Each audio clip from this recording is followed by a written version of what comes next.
Os estáis comprometiendo entonces, a prestar atención a pesar de... Vale, el Evangelio de Juan empieza, este capítulo 2, con un recurso literario que se llama inclusio. ¿Por qué esto es importante? Porque la inclusio es cuando un personaje o frase o conjunto de palabras aparece al principio y al final, como vemos más adelante en Juan.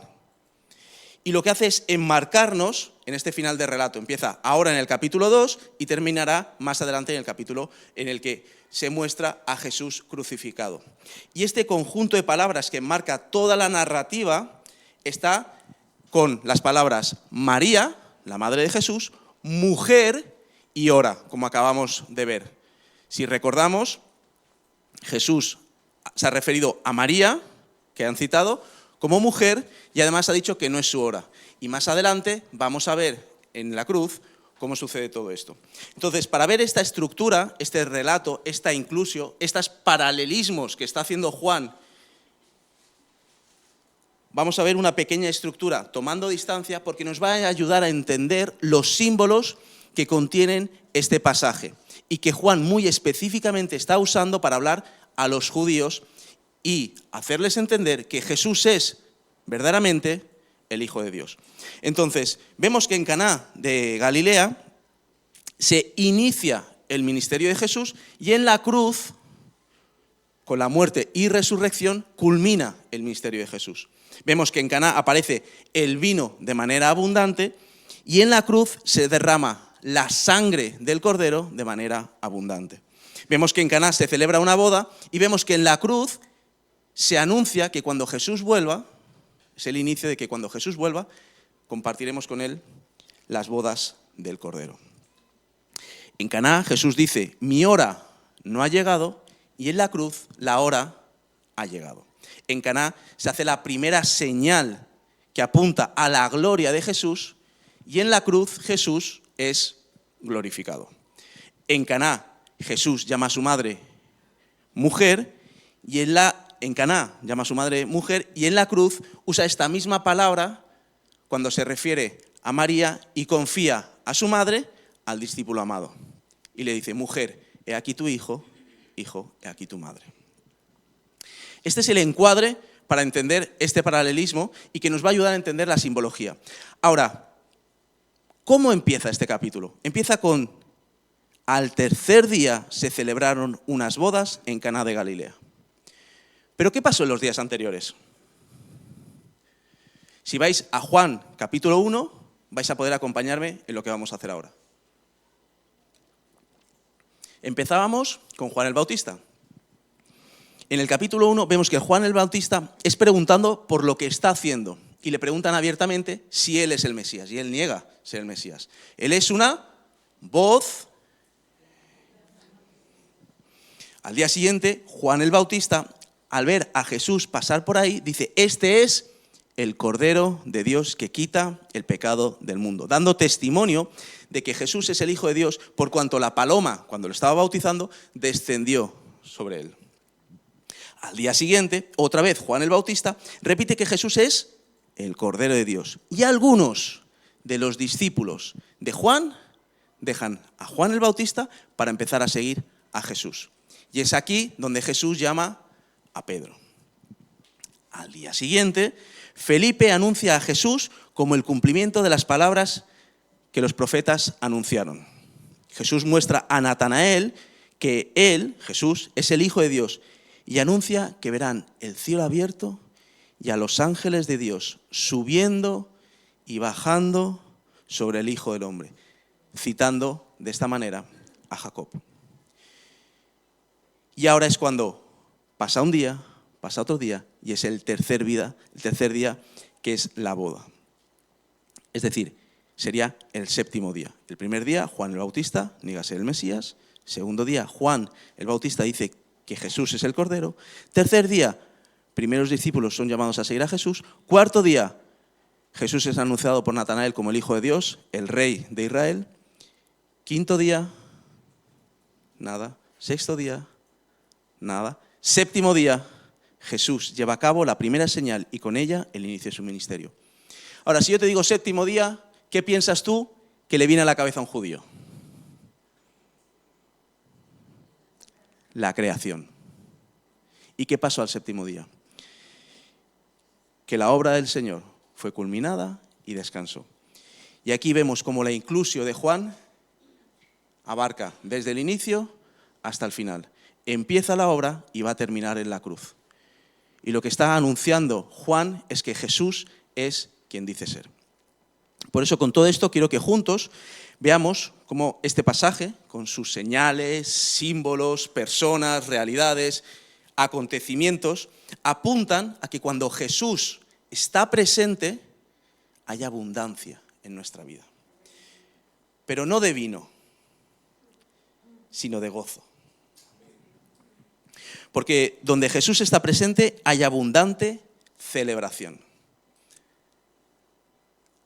A los evangélicos nos conocen como que vamos al culto. Decimos reunión, pero venimos a celebrar. Venimos a celebrar que Jesús se reveló a nuestras vidas, que nos hizo entender nuestra condición y que por su gracia podemos acercarnos a Él. Y en el contexto de este pasaje hay una celebración, una boda. Y las bodas siempre son motivo de alegría y de fiesta, también de nervios. ¿Hay alguien que se vaya a casar pronto? No está Silvia. Pero también hay nervios, ¿no? Antes de la preparación, la boda. Jesús está en la boda con sus discípulos y podemos pensar que si estaban invitados, estarían disfrutando con el resto. Estarían bailando, riendo, celebrando con los novios, viendo gente que a lo mejor hacía tiempo que no veían, saludándose, poniéndose al día. Y me lo imagino así porque la vida es un don y como don que es, como regalo, hay que disfrutarla. Pero hay que saber disfrutarla. Hay que vivirla como Jesús la vivió. Y Jesús vivió la vida sabiendo qué le tocaba vivir en cada momento. Si era celebrar, celebrando. Si era transformando el agua en vino, transformando el agua en vino. Si era sanando a un leproso, sanando a un leproso. Si era llorando por la muerte de un amigo, llorando por la muerte de un amigo. Y si era yendo a la cruz, yendo a la cruz. Saber vivir la vida es vivir sabiendo a quién pertenece nuestra vida. ¿Y a quién pertenece nuestra vida?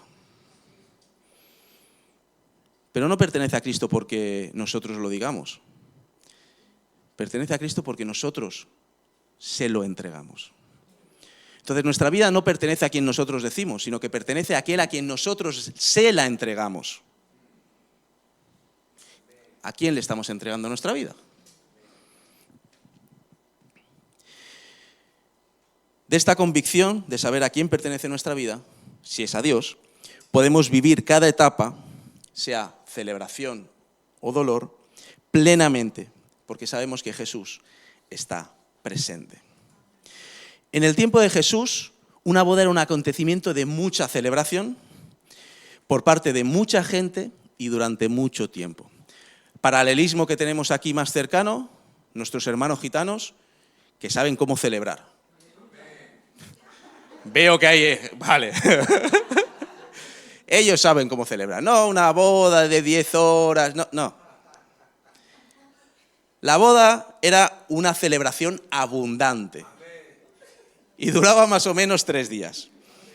Y se anunciaba que se iban a casar acompañando a los novios por todo el pueblo, por toda la ciudad. Entonces iban cantando, haciendo barullo, diciendo se van a casar, se van a casar, se van a casar. Es como, por su poble, hubieran salido a las calles, Brian y Génesis, y todos les hubiéramos acompañado diciendo se van a casar. Y estábamos compartiendo su alegría, acompañándoles hacia esa celebración que van a llevar.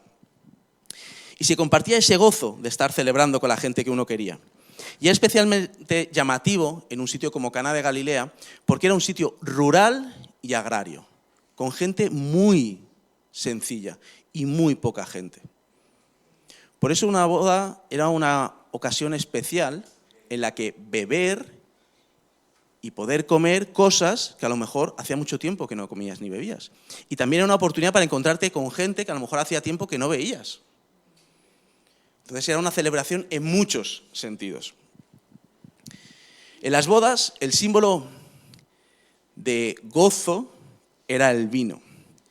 Y si faltaba, se acababa la fiesta. No me digáis amén a esto, por favor. Esto no es apología del alcohol. Que haya mucho vino no significa que tengamos que beber mucho.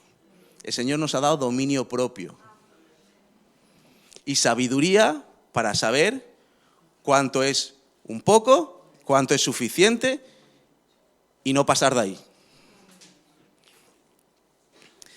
Tener mucho vino no significa beber mucho, pero que faltara el vino significaba que la familia del novio, que era el que organizaba la boda, o bien no había calculado bien, o bien había calculado por lo bajo, porque habían sido un poco agarrados, y no querían gastar mucho.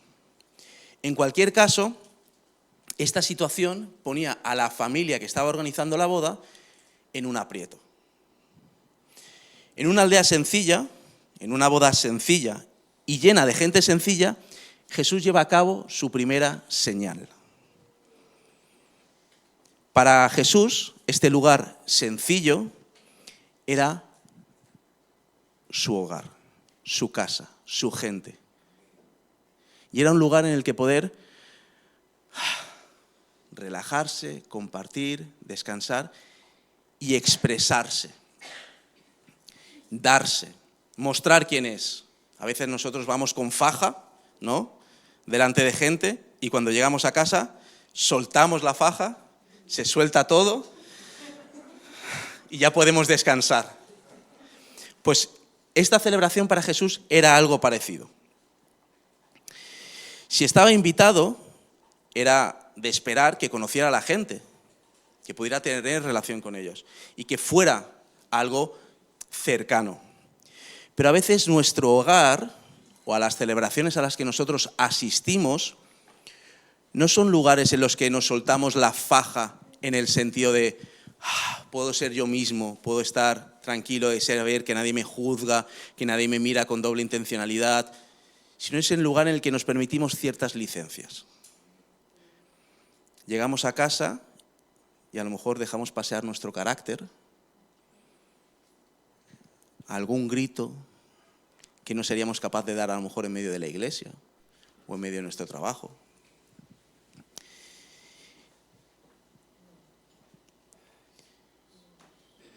Justamente es con los nuestros con los que más debería manifestarse nuestra bondad, nuestra generosidad, nuestro buen carácter, la obra de Dios en nosotros.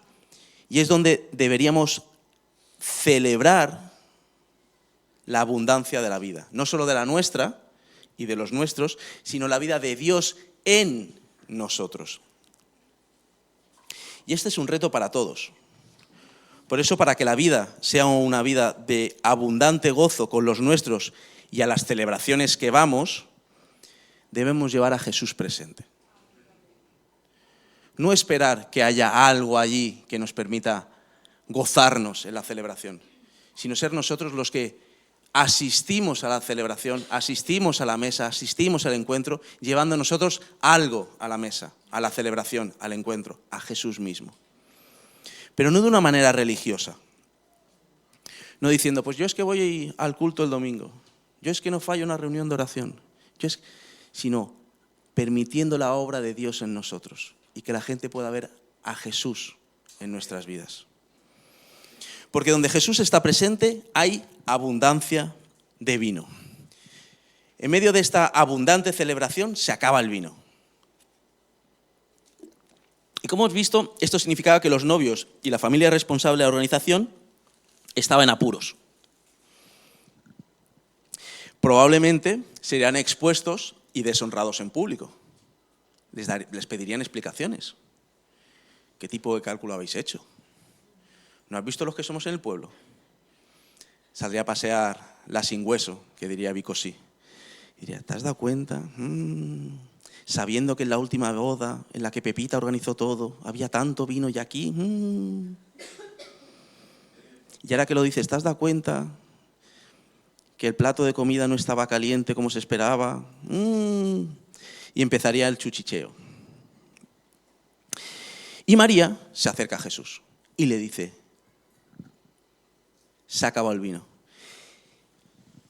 nos da a entender que de alguna manera María tenía algún tipo de cercanía con la familia. Se preocupa y se acerca a Jesús y le dice esto: se ha acabado el vino. Y Jesús le responde con estas palabras: ¿qué tienes conmigo, mujer? Padres que tenéis hijos, si escucháis a uno de vuestros hijos hablar así a vuestra mujer, ¿qué le diríais? Así no se habla, mamá. Pero en nuestra cultura esto puede sonar duro, pero en el contexto no era una falta de respeto, sino una palabra formal de reconocer la autoridad de la madre, mujer. Y lo que le está diciendo de ¿qué tienes conmigo? No tiene que ver con que Jesús esté separado, sin que le importe la realidad de las personas, de los novios que están ahora en un aprieto, sino lo que él está diciendo es que él no se mueve por el reclamo de los hombres, él se mueve por el tiempo y la voluntad del Padre, en todo lo que hace. Entonces, podemos concluir que si Jesús llevó a cabo esta señal, efectivamente era porque era la voluntad del Padre y la hora había llegado. Y ahora permitidme hacer un paréntesis, porque yo no digo que esto sea así en el caso de Jesús, pero a veces nosotros necesitamos a Marías en nuestras vidas, que nos sacudan un poquito. Y cuando nosotros creemos que no ha llegado la hora todavía, no, es que creo que todavía no ha llegado la hora y creo que puedo esperar un poquito más, que nos acojan del pecho, nos sacudan y dicen, no, la hora ya ha llegado. Levántate y haz lo tuyo. Y también somos llamados a hacer eso, a ser Marías para otros. Cuando vemos a alguien que está, una mica empagaït y está todavía, que no da el paso, acercarnos y decirle, hermano, hermana, la hora ha llegado.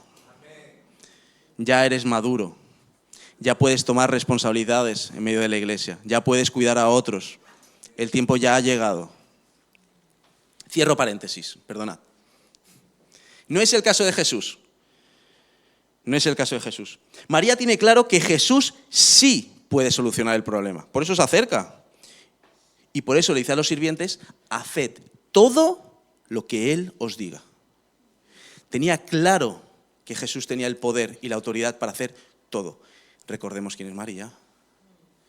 Una chiquilla que se le aparece un ángel y le dice lo que le dice. Y durante toda su vida guardó cosas en el corazón, sabiendo que su hijo era quien decía ser, que era el Mesías, que era el Salvador del mundo. Y llega este momento, la hora ha llegado. Y por eso le dice a los sirvientes, haced todo lo que Él os diga. Y lo dice porque tan solo con una obediencia como esta, se pudo ver el vino abundante que se vino.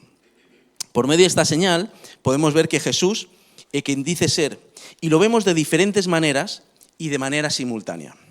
Por un lado, obra un milagro, mostrando que tiene todo el poder y la autoridad para hacer y deshacer en medio de cualquier realidad. Por otro lado, mostrando el carácter, las prioridades y el amor que tiene hacia aquellas que le rodean y sus necesidades. Y por último, hace lo que hace, todo bajo los tiempos, la sujeción y la voluntad del Padre que está en los cielos. En algunos comentarios de este pasaje podemos encontrar algunos símbolos que Juan escribe para sus hermanos los judíos, como hemos dicho. Y este es el caso de las 6 tinajas. Juan menciona las 6 tinajas de una manera muy intencional. La simbología, los símbolos, nos apuntan a una realidad mayor, ¿vale? Los símbolos no son malos, los usamos en el día a día, pero no podemos buscar donde no hay. Entonces, lo digo con temor, con respeto, pero Juan está usando este número 6 de las tinajas y de las tinajas para el uso que se usaba para explicar la imperfección de la ley. Estas tinajas, que contenían de 2 a 3 cántaros, se llenaban de agua y se usaban para limpiarse. ¿Limpiarse qué? Las manos, antes de comer, el rito de la purificación, para lavarse si habían tocado algo inmundo, para lavarse los pies después de caminar. Entonces, estas tinajas estaban apartadas solo para este uso. Y los judíos las usaban para lavarse delante de Dios, para poderse presentar delante de Dios. Decir, bueno, Dios, me quiero acercar a ti y para hacerlo primero me tengo que limpiar.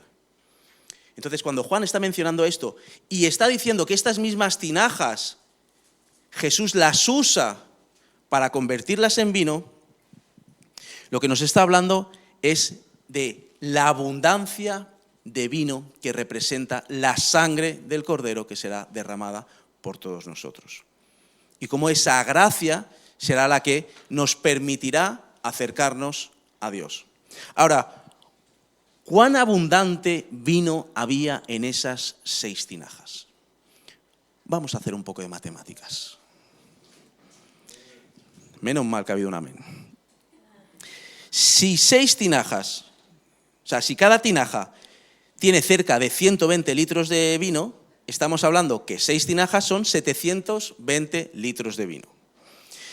Eso, teniendo en cuenta que cada botella de vino son 0,75 mililitros, más o menos da 960 botellas de vino. Eso son muchas botellas. Vamos a intentar reducirlo para visualizarlo de otra manera. Si cada botella la metemos en una caja junto con otras 3, hacemos cajas de 4 botellas y las apilamos en montones de 4, tal que así, nos saldrían 5 palés completos de botellas de vino. Así de abundante es la gracia del Señor sobre nuestras vidas. Imposible de acabársela. Jesús no solo soluciona el problema del vino, sino que convierte tal cantidad de vino que hace desbordar la abundancia del vino. Yo no sé cuánto vino habían bebido esa gente. Si se habían bebido, había mucha gente, pero sabemos que había poca porque era un sitio sencillo, humilde. Pero lo que está claro es que no se iban a poder acabar esa cantidad de vino. Jesús hace sobreabundar su gracia sobre nosotros. Jesús sobrepasa toda expectativa que tengamos de lo que Él pueda llegar a hacer en nuestras vidas. Y eso no significa que las cosas vayan a salir como nosotros queremos que salgan.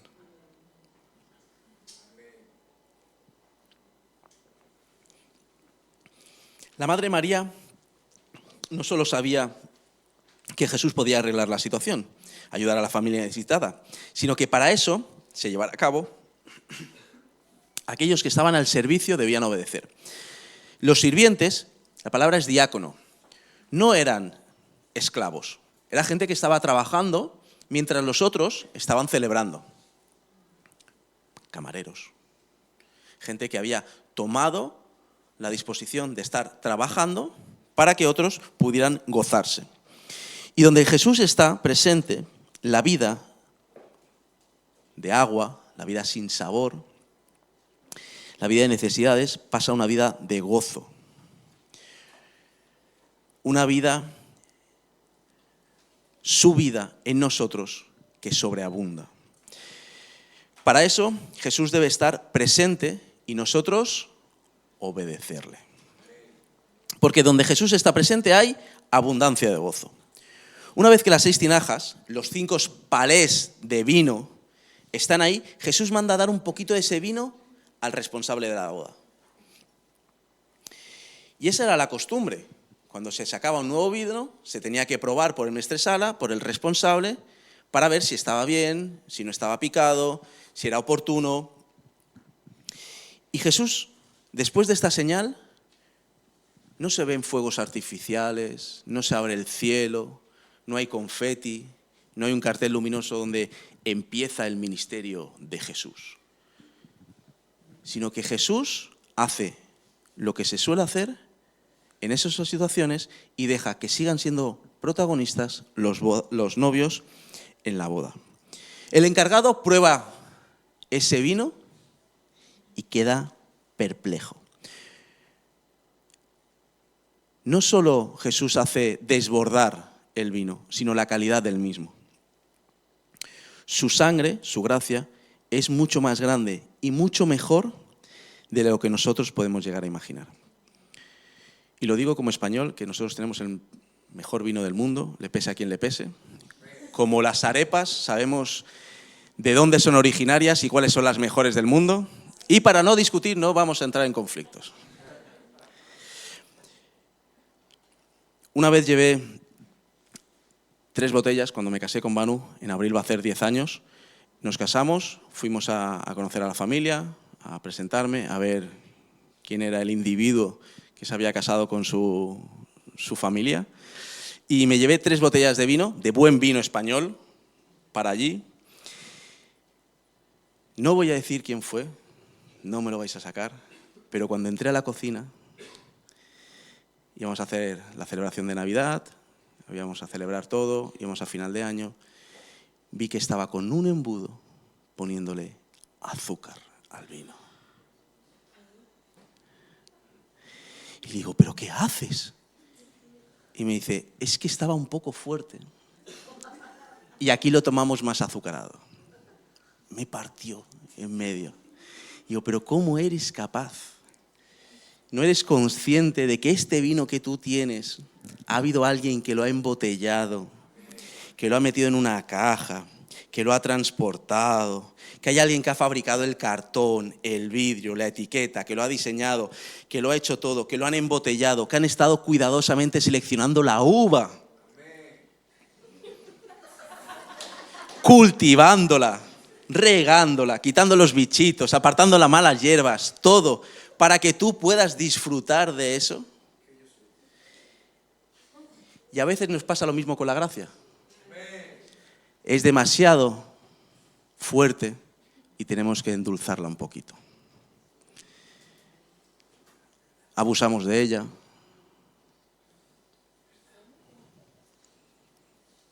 Creemos que un poquito de aquí o de un poquito de allá. Qué privilegiado el encargado. Y también lo fuimos nosotros cuando probamos esa primera vez de la gracia. Pero qué privilegiado el encargado que sin saberlo probó el mejor vino de la historia de la humanidad. Cuando este encargado prueba el vino, manda a llamar al novio y le alaba. Dice, qué increíble lo que acabas de hacer. Hemos dicho que la situación cambia por completo para el novio y su familia. Pasan de estar a punto de estar deshonrados, de estar humillados, de estar expuestos delante de toda la celebración, a ser alabados y reconocidos por lo que acaban de hacer. La verdad es que la palabra no nos dice si el novio o el maestresala sabían o no, ni que se habían quedado sin vino, ni si Jesús estaba obrando. Y qué bueno que en la vida, que es una celebración, cada uno de nosotros no tengamos que preocuparnos de nada más de lo que Jesús nos manda a hacer, sabiendo que Jesús, lo veamos o no lo veamos, se ocupa de nosotros, se ocupa de nuestras necesidades. A veces no es uno ni consciente de que está faltando el vino en su vida, de que hay una necesidad de algo y Jesús está obrando, sin verlo. A veces lo vemos, pero otras no. El maestresala alaba al novio porque en las bodas, que duraban tanto, primero se ponía el buen vino y luego el mal vino. Todos imagináis por qué, ¿no? Porque primero uno prueba el buen vino y dice, ¡ay, qué bien, qué rico! Y al cabo de unas copas ya no diferencia un vino del otro. Entonces, cuando la gente ya no lo diferenciaba, se sacaba el vino de peor calidad para abaratar costes. En eso, la gente que no se daba cuenta, pues le daba igual. Este novio, que es alabado por poner el mejor vino de la historia en su boda, es alabado por su generosidad y su buen hacer. Hemos dicho que su realidad y la de su familia cambia, pero también cambia el paradigma del encargado. El maestresala empieza a ver de una manera diferente las cosas. Él entendía que una boda siempre tenía que ser A y después B, es decir, siempre tenía que estar el vino bueno primero y luego el vino malo, y era algo acostumbrado, era así como funcionaba la vida, como funcionaban las celebraciones, como funcionaba el proceder de todo el mundo, y de repente es impactado. Al final de la boda se saca el mejor vino. ¡Pum! Y esto nos pasa a nosotros también. Cuando bebemos del vino del Señor, cuando bebemos de su gracia sobre nuestras vidas, nuestra mente empieza a cambiar. Y empezamos a ver las cosas diferentes. Y lo que creíamos que antes era normal, empieza a dejar de serlo. Empieza a ser transformada nuestra manera de ver las cosas. Empezamos a entender que hay una manera diferente de proceder. Hay una manera correcta de hacerlo. Y empezamos a ser sorprendidos. Donde antes pensaba que, ahora sé que hay una manera diferente. Jesús podría haber hecho el vino de la misma calidad que el último vino. Jesús podría haberlo hecho incluso tan solo un poquito mejor. Pero Jesús, cuando se da por completo. Él no puede hacer cosas malas. No puede hacer medias cosas. Cuando hace algo, lo hace perfecto. Y Él a su tiempo. Si hacemos a Jesús presente, Él supera nuestras expectativas. Aunque no siempre, como decíamos, responda como nosotros esperamos. Pero su gracia sí que nos sorprende, porque es mucho mayor y mucho mejor de lo que nosotros podamos llegar a imaginar. Si ni el encargado de la boda, ni el novio, ni la familia, parece ser que sabían lo que estaba pasando. Pero había unas personas ahí presentes que sí sabían lo que estaba pasando. Y son los sirvientes. Unos pocos siervos que estaban trabajando mientras otros estaban celebrando. Y que al obedecer a Jesús pudieron presenciar la primera señal. Hemos dicho que eran cerca de 960 litros de vino. 6 tinajas que estos sirvientes tuvieron que llenar. Y antes no había grifo, no había manguerita. O bien habían traído cántaros, o bien, que es lo que tenemos que suponer, había un pozo. Y tuvieron que sacar el agua de ese pozo, llenar esos 960 litros de agua en cada una de las tinajas hasta arriba del todo, obedeciendo a Jesús. Yo no sé vosotros, pero en más de una subida de pozo, yo me imagino cuestionando lo que el Señor me está pidiendo. Sacaba el vino y me está diciendo que yo llene de agua esto. Esto no tiene ni pies ni cabeza. ¿Quién es este hombre? ¿Por qué me está pidiendo esto? Pero estas personas, siervos, diáconos, son lo que somos llamados nosotros a ser. Personas que confían, que obedecen y que trabajan, actúan en pos de lo que el Señor nos dice. Otros están disfrutando de la celebración. Los siervos, los que trabajan, mientras otros celebran, fueron los que pudieron disfrutar de primera mano de la primera señal de nuestro Señor Jesucristo. Todo ese esfuerzo, toda esa entrega, toda esa obediencia se vio recompensada porque estuvieron frente a frente ante el Rey de Reyes, Señor de Señores, y pudieron ver sin ningún tipo de duda que esa señal se llevó a cabo. Vieron ese milagro de primera mano porque ellos estaban sirviendo allí. Y hay veces que nos toca celebrar en la vida y otras veces en las que nos toca servir. Y esto nos recuerda un poco a Marta y a María. Cuando Jesús increpa a Marta, no le está diciendo que sea malo servir, sino que hay que discernir el momento de cada cosa. María había escogido la buena parte, porque sabía que ese momento era el momento de celebrar junto con Jesús. Habría otro momento en el que servir, pero ese momento era para eso. Y si Jesús está presente, nosotros podemos disfrutar del gozo de su presencia. Y ese gozo no viene ni de la celebración ni del servicio, sino de hacer presente a Cristo, a Jesús, tanto en uno como en el otro. De ahí proviene nuestro gozo. A manera de conclusión, y para ir terminando,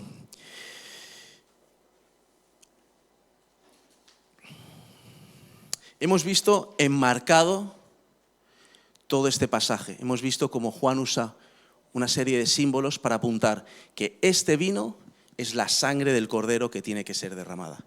Nada tiene que ver con la sed, nada tiene que ver con la celebración, sino tiene que ver con la celebración y la alegría, el gozo de su gracia sobre nuestras vidas. A veces hablamos del gozo como si fuera alegría. Y déjame decirte que si tú estás alegre todo el día, tienes un problema. Es imposible. Jesús lloró, Jesús se decepcionó, Jesús se entristeció, Jesús se sintió defraudado por sus discípulos. Las emociones existen. El gozo no proviene de una situación externa o interna, sino de la realidad de saber que Cristo nos ha alcanzado.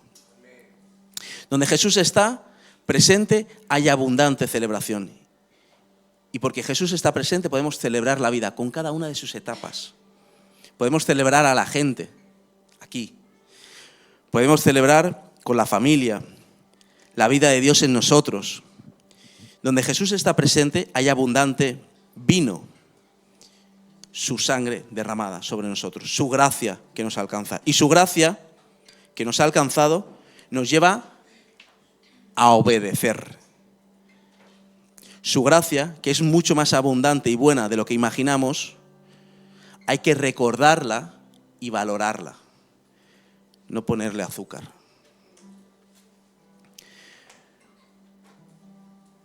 Donde Jesús está presente, hay abundante gozo. Un gozo que no es consecuencia de celebrar, de servir, de ver milagros, ni siquiera de reconocimiento. Su gozo es consecuencia de recordar que Jesús nos alcanzó. Que una vez probamos ese primer vino y sentíamos cómo nos abrazaba, cómo nuestra vida tenía sentido, tenía propósito, tenía valor. Y ese gozo proviene de hacer presente a Jesús en nuestras vidas cada día. Y eso es una responsabilidad que nosotros tenemos. Por eso el Señor me invitaba, me retaba a mí a asumir esta responsabilidad, a vivir recordando y ayudando a recordar a otros y que otros me ayuden a recordar cómo fue ese primer trago. Porque a veces nos acostumbramos al sabor de su gracia. ¿Qué os parece si oramos? Señor, te damos muchas gracias. Gracias por permitirnos acercarnos a tu palabra en esta tarde. Gracias por hablarnos, por la obra de tu Espíritu Santo en medio nuestra, Señor. Gracias por recordarnos cuán grande, cuán sobreabundante y cuán buena es tu gracia para con nosotros, Señor. Perdónanos, Señor, porque nos acostumbramos y olvidamos ese primer trago que dimos, esa primera vez que nos alcanzaste, que nos tocaste. Ayúdanos, Señor, a vivir gozando la vida, a pesar de las circunstancias, a pesar de las realidades, independientemente si estamos de celebración o si estamos sirviendo. Que otros puedan ver gozo en nosotros, un gozo que sobrepasa todo entendimiento, un gozo que no tiene que ver con las circunstancias que nos rodean, si las cosas van bien, mal o regular, sino que proviene de saber que tú nos alcanzaste y de que nosotros te hacemos presente en nuestras vidas, cada día de ellas. Te damos gracias en Jesús.